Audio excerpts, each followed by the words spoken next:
Like many Nigerian rice dealers, Emeka Ugwoke imports overland from neighboring Benin, often through informal channels. But since the Nigerian government closed border trade in August to crack down on smuggling, his orders are stuck in Benin and rice prices have shot up. Since I started this rice business, this year is the worst because the border closure has affected many of our goods. The price of a bag of rice has increased by almost 70%. Trade channels remain open through Nigeria's water ports, but they remain clogged by poor infrastructure, bureaucracy and corruption. Nigeria's neighbors complain the suspension of border trade goes against the spirit of the African Continental Free Trade Area deal Abuja signed in July.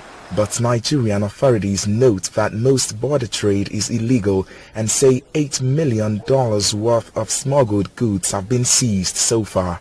It's yielding so much positive results in terms of security, situation improvement. There's been very tremendous positive improvement on the side of security, and then economic activities have been stimulated. Our farmers are smiling to the banks.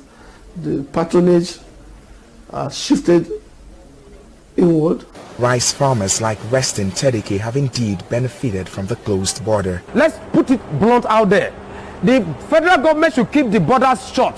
If you don't see foreign rice shop, what are you going to do? You're going to look within. While Nigerian authorities say the border will remain closed until at least January, economists warn the trade limit should not be permanent.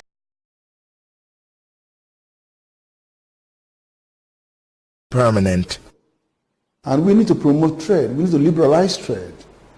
But it has to be done in such a way that they will promote employment, that will promote incipient growth and inclusive growth in our economies, but not undermine and destroy the trading relations. Rice trader Ugwoke says as long as border trade is banned, customers are also losing out on quality as standards of cheaper local rice are not as high as imports. Our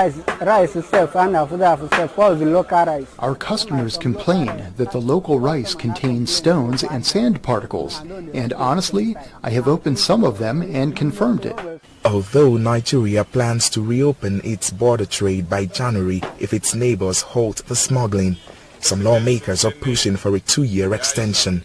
If that happens, Nigeria will face growing pressure from its neighbors over free trade, as well as from Nigeria's millions of rice consumers. Obiezu for VOA News, Abuja.